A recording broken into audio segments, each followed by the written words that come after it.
Terima kasih untuk Anda yang masih bergabung bersama dengan kami, dan di segmen ini kita akan review bagaimana jalannya perdagangan di sepanjang hari ini. Dan kami ingatkan kembali, Anda bisa berpartisipasi di WhatsApp interaktif kami di 0812 di 8788 di 3723 seperti yang tertera di layar televisi Anda nantinya.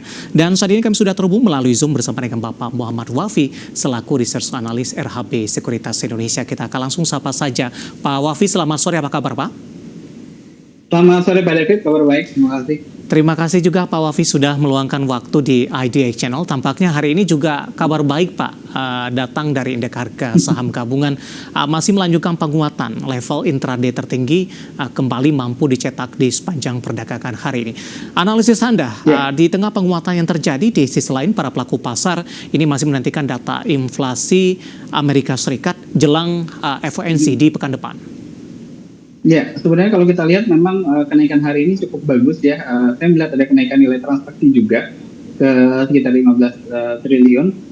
Kalau kita bandingkan kemarin kan relatif cukup rendah ya, di sekitar 8 sampai dengan 9 triliun saja. Jadi kenaikan hari ini juga cukup bagus. Walaupun memang kalau dari sisi kenaikan sepertinya IHSG masih mengulangi pola-pola kenaikan yang terjadi kurang lebih dalam sebulan terakhir, di mana setiap kali IHSG membuat all-time high baru, memang dengan kenaikan yang relatif tipis, kurang lebih plus minus 0,5%.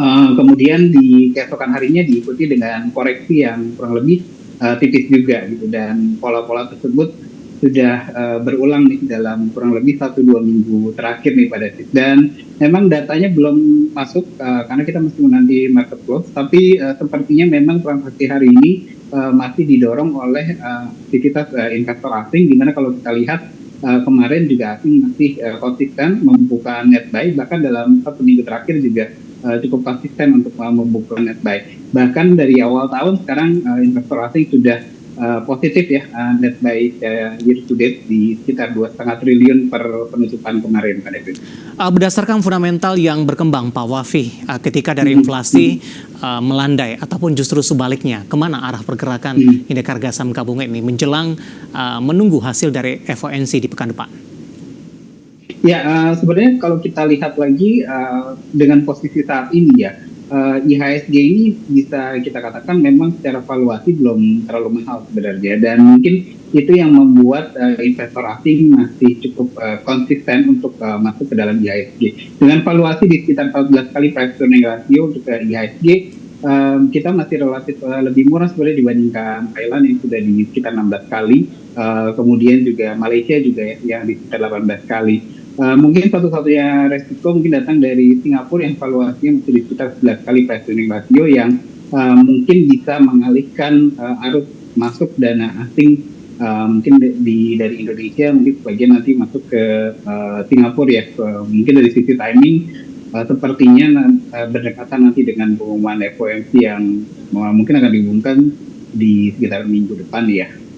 Baik. Pak Wafi, di tengah penguatan indeks harga saham gabungan, ini saham-saham big cap tampaknya kembali menjadi penopang ketika sebelumnya justru menjadi pemberat. Langsung saja saya ke brand Pak Wafi, menguat di 6,98% di 11.500 dengan posisi nilai kapitalisasi paling besar di Bursa Efek Indonesia. Tadi siang saya coba cek, ini sudah di atas 1.500-an, sementara BBCA masih di 1.270-an ini Pak Wafi.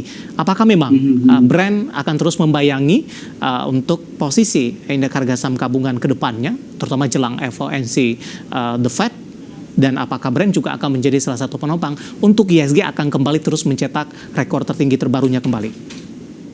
Iya, betul sekali Pak David. Saya melihat brand ini bisa menjadi salah satu pendorong IHSG jika IHSG kembali membuat all-time high, atau justru bisa menjadi pemberat IHSG juga ya, jika nanti IHSG mengalami koreksi. Dan resiko itu memang saya lihat juga cukup terbuka untuk brand, karena mengingat kalau kita lihat secara valuasi saat ini, baik itu secara price to earning ratio ataupun price to book value, valuasi brand saat ini memang relatif cukup mahal ya, apalagi kalau kita bandingkan bahkan dengan emiten-emiten sejenis lainnya. Dan dengan valuasi yang mahal itu juga tentunya membuka ruang untuk koreksi bagi brand dengan volatilitas yang cukup tinggi dan kapitalisasi pasar juga yang cukup besar, serta bobotnya juga di IHSG cukup besar, sehingga menurut saya brand ini bisa menjadi salah satu katalis penggerak IHSG untuk saat ini. Di mana kalau kita perhatikan sebenarnya untuk saham-saham perbankan seperti Big Four Bank saat ini pergerakannya kan relatif stabil ya. Jadi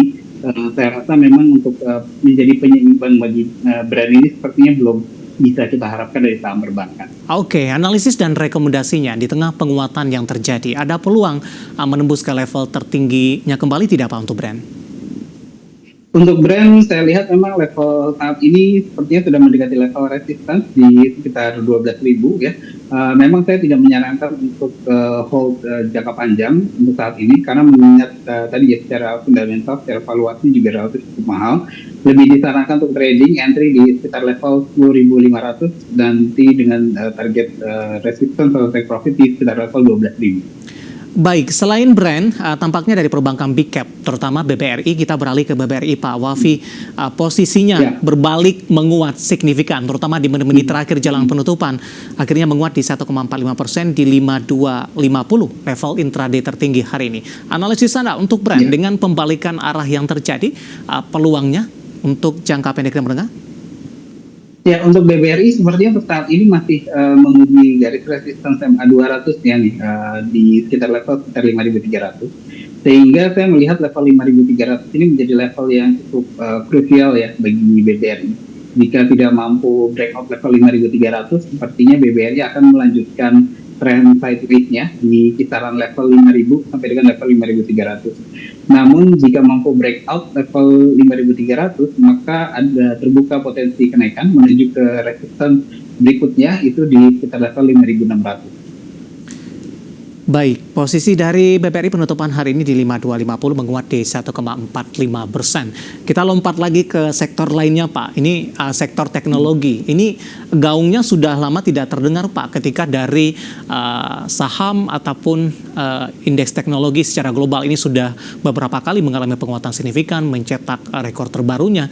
Kondisi berbeda terjadi untuk pasar domestik. Namun hari ini Gotoh dan teman-teman tampaknya mengalami penguatan, terutama untuk Gotoh hari ini melonjak cukup tinggi. Bahkan secara intraday-nya hari ini itu sempat menguat posisi Gotoh ke level Rp57 per saham.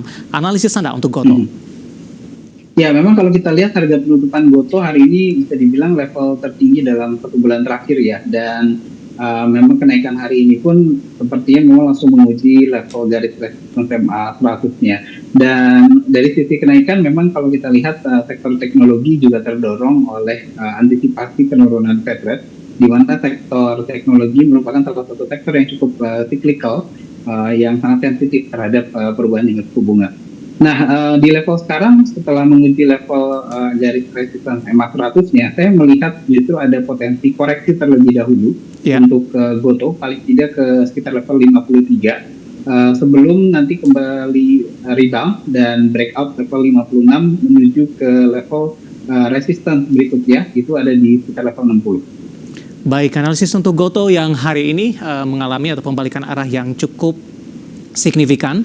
Dan lagi-lagi keputusan investasi tetap ada di tangan pemirsa ADX Channel. Pak Wafi, kita hold terlebih dahulu. Saya akan coba sampaikan update penutupan perdagangan di sesi kedua. Tampaknya rekor penutupan kembali tercipta ini Pak Wafi. Saya akan coba sampaikan terlebih dahulu. Dan pemirsa indeks harga saham gabungan di penutupan sesi kedua di perdagangan hari ini mengalami lompatan yang cukup signifikan. Lagi-lagi di menit-menit terakhir jelang penutupan perdagangan di sesi kedua, di mana indeks harga saham gabungan melesat di 0,76% dan ditutup di level 7.761,388. Di mana posisi penutupan ini tidak berbeda jauh, hanya tinggal beberapa poin lagi dengan level intraday tertinggi sepanjang masa yang dicatatkan juga hari ini, tepatnya di 7.764,780. Intraday indeks harga saham gabungan mampu mencatatkan rekor tertinggi sepanjang masa, begitu juga dengan posisi penutupan perdagangan di sesi kedua hari ini. Level terendah di 7.723,301. Langsung saja kita ke grafis yang pertama, kita akan coba lihat seperti apa posisi penutupan beberapa indeks lainnya di perdagangan sesi kedua hari ini. Dapat Anda saksikan grafis di layar televisi Anda pemirsa, di mana posisi MNC 36 mengalami penguatan di 0,54%, Jakarta Islamic Index menguat di 0,18%, dan LQ45 juga ditutup menguat di 0,32%. Level masing-masing indeks dapat Anda saksikan grafis di layar televisi Anda. Kita beralih ke grafis selanjutnya, seperti apa rotasi pergerakan sektoral di penutupan sesi kedua hari ini. Teknologi memimpin cukup jauh, menguat di 2,21%. Infrastruktur, ada brand di sana, tadi pun juga sempat kita ulas, menguat di 1,61%. Industri melemah cukup dalam di 1,25%, dan energi melemah tipis di 0,01%. Kita beralih ke grafis selanjutnya, kita akan coba lihat saham-saham yang hari ini menjadi penopang penguatan indeks harga saham gabungan. Tidak ada perbankan untuk kali ini pemirsa. Ada brand menguat di 11.500, Gotoh tadi pun juga sempat kita ulas ditutup di Rp56 per saham. Dari properti ada Pani ditutup menguat di 8.950. Intraday-nya hari ini juga tampaknya menyentuh ke level tertingginya tepat tadi di perdagangan hari ini di atas 9 ribuan pemirsa. AMRT dari retail hari ini juga melaju kencang di 3.040. Kita beralih ke grafis selanjutnya, kita akan coba lihat saham-saham yang hari ini menjadi pemberat untuk indeks harga saham gabungan. Ada Aman Mineral tertekan cukup dalam di 10.550. Pegas masih melanjutkan pelemahan di 1.475. Kemudian juga Jasa Marga kembali tertekan di 4920, dan UNTR sudah meninggalkan level 27 ribuan, tepatnya di Rp26.700 per sahamnya. Itu dia updatean penutupan perdagangan di sesi kedua hari ini, dan semoga bisa menjadi referensi untuk Anda, terutama dalam menghadapi perdagangan di keesokan harinya.